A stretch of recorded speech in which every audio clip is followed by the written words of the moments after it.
Salam saudara sekalian, hari ini hari Kamis tanggal 26 Mei 2022. Hari ini adalah hari yang dirayakan sebagai hari kenaikan Tuhan Yesus Kristus. Saudaraku sekalian, salah satu kisah yang merupakan fakta sejarah di dalam pelayanan yang mulia Tuhan kita Yesus Kristus, saudaraku, yaitu dalam kenaikan Tuhan Yesus ke surga. Di dalam Kisah Rasul pasal 1 tertulis bahwa ketika orang banyak sedang menatap ke langit waktu Yesus naik itu, tiba-tiba berdirilah dua orang yang berpakaian putih dekat mereka dan berkata kepada mereka, "Hai orang-orang Galilea, mengapa kamu berdiri melihat ke langit? Yesus ini yang terangkat ke surga meninggalkan kamu akan datang kembali dengan cara yang sama seperti kamu melihat dia naik ke surga." Ini salah satu, ini termasuk yang paling dominan, saudara, dari yang saya pahami. Mengapa orang-orang Kristen abad mula-mula begitu gigih mempertahankan iman Kristen? Mengapa mereka begitu kuat menghadapi penganiayaan? Karena mereka menantikan kedatangan Tuhan Yesus Kristus.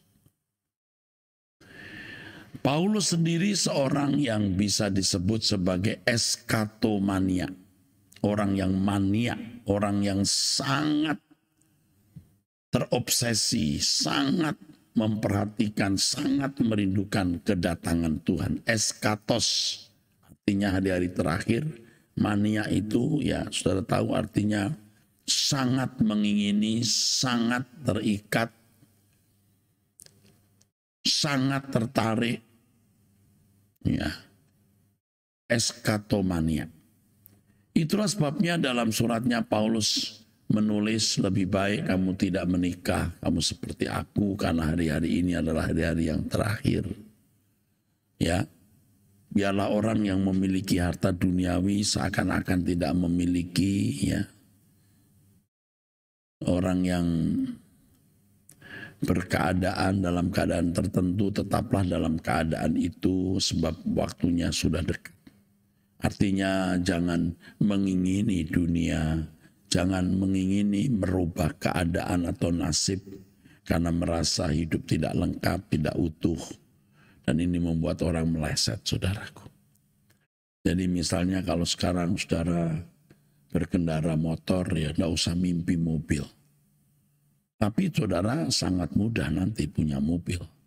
Jika Allah mengendaki dan itu berguna untuk pekerjaannya. Kalau saudara sudah punya mobil, tidak usah mimpi mesti lebih mewah. Tidak usah. Kecuali memang itu digunakan untuk pelayanan dan sungguh-sungguh berguna.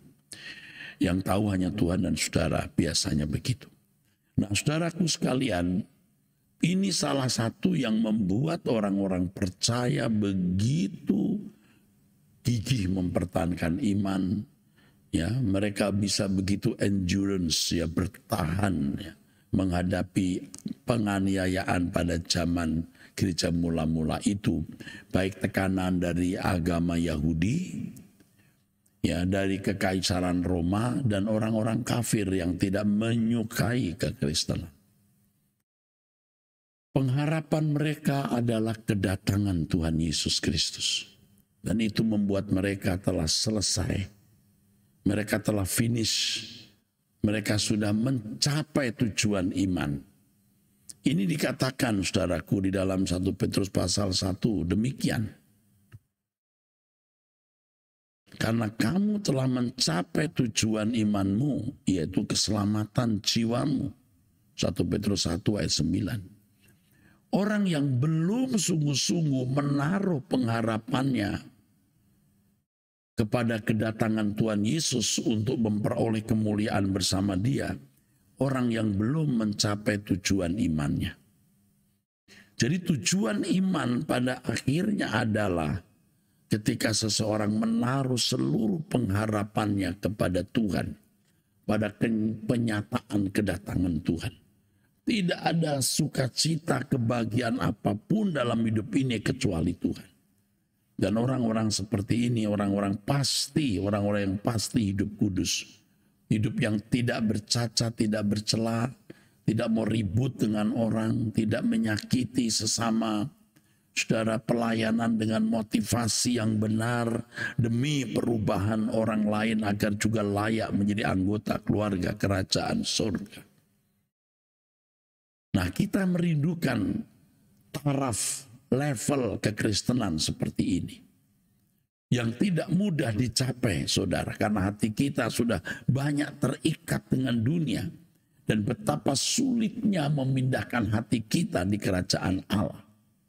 Namun apa yang mustahil bagi manusia tidak mustahil bagi Allah. Kita harus berani mengobarkan gairah hidup kita untuk menantikan kedatangan Tuhan. Kita harus berani mempertaruhkan seluruh pengharapan kita kepada kedatangan Tuhan Yesus Kristus. Ini memang sukar, bahkan mustahil untuk saudara yang sudah terbiasa menaruh pengharapan kebahagiaan atas dunia ini, atas fasilitas dunia ini, atas kehormatan manusia, atas kehidupan wajar yang bisa dinikmati. Kita harus punya keberanian untuk itu, saudara. Apalagi saya sebagai pelayan jemaat yang sudah omong besar terus mengenai hal ini. Saya memaksa diri saya untuk menaruh seluruh pengharapan saya kepada kedatangan Tuhan Yesus. Yang kadang-kadang kita merasa diri kita kok jadi aneh, saudara. Dan kalau kita ketemu dengan teman-teman lama atau orang-orang di sekitar orang-orang yang di sekitar kita yang tidak mengalami pertumbuhan, kita jadi heran, kok aku jadi aneh ya, kok jadi tidak wajar ya. Tetapi inilah kewajaran.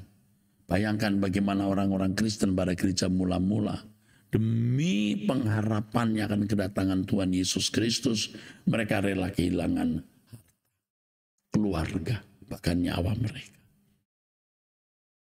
Mereka begitu percaya kepada Tuhan atas apa yang dikatakannya bahwa dia akan kembali.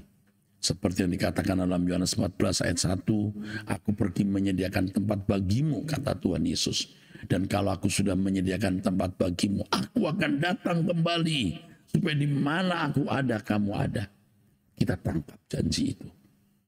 Jangan mikir janji yang mana, saudaraku. Janji yang satu ini. Pasti banyak janji Tuhan, tapi jangan kita memperhatikan apa yang itu bukan bagian kita. Kalau kita membaca di perjanjian lama bagaimana bangsa Israel mendapatkan janji tanah Kanaan, pemeliharaan secara jasmani atau fisik, kita tidak usah mengklaim itu. Tubuh kita baik, Roh Kudus hidup kita milik Bapa di surga, milik Tuhan Yesus Kristus. Kita percaya Tuhan akan pelihara, jaga, lindungi kita. Yang kita sekarang mau bangkitkan adalah gairah menantikan Tuhan Yesus. Dan menaruh seluruh pengharapan kebahagiaan kita kepada Tuhan Yesus Kristus. Bukan kepada yang lain. Ya, oke. Ini yang menjadi nasihat kita hari ini. Kita mau akhiri dengan pujian, tiada ku nanti lagi apapun di bumi ini. Tiada yang ku nanti lagi apapun di bumi ini, rindu hatiku pulang ke sana. Di sisa hari-hariku berbuah-buah bagimu, tanda cinta dan kerinduanmu. Tiada yang ku nanti lagi apapun di bumi ini, rindu hatiku pulang ke sana. Di sisa hari-hariku berbuah-buah bagimu, tanda cinta dan kerinduanku, tanda cinta. Tanda cinta dan kerinduanku, tanda cinta kerinduan, tanda cinta dan kerinduanku. Bapa, terima kasih untuk doa pagi yang Tuhan berkati dan pesan firman-Mu yang kami dapatkan. Terima kasih yang mulia, kami berjanji menaruh seluruh pengharapan kami kepada kedatangan Putra-Mu, Tuhan kami Yesus Kristus. Walaupun ini sukar, mustahil, berat atau apapun, kami berani melangkah dan Tuhanlah yang menolong kami.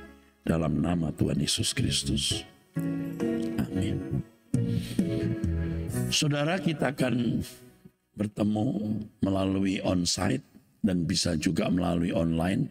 Yang pertama jam 8 di GSKI Gajah Mada. Ingat jam 8 waktu Indonesia Barat di GSKI Gajah Mada. Saya mengundang saudara onsite di sekitar Gajah Mada, saudara bisa bertemu dengan saya. Yang berikut jam 9:15 itu GSKI Kebon Jeruk di samping di Gedung Sastra Graha, samping RCTI. Oke. Dan yang jam 11 itu di Rehoboth Kelapa Gading, lantai 5 Mall Arta Gading. Tentu khotbah saya tidak sama, walaupun bisa mirip, bisa. Tapi kadang-kadang bisa tidak sama. Karena di setiap tempat saya selalu minta Tuhan menyampaikan pesannya secara khusus sesuai dengan tempat tersebut. Jadi saudara bisa hadir di tempat-tempat ini, ya. Sampai jumpa nanti di kebaktian di Gajah Mada, di Kebon Jeruk dan di Kelapa Gading. Oke, Tuhan memberkati.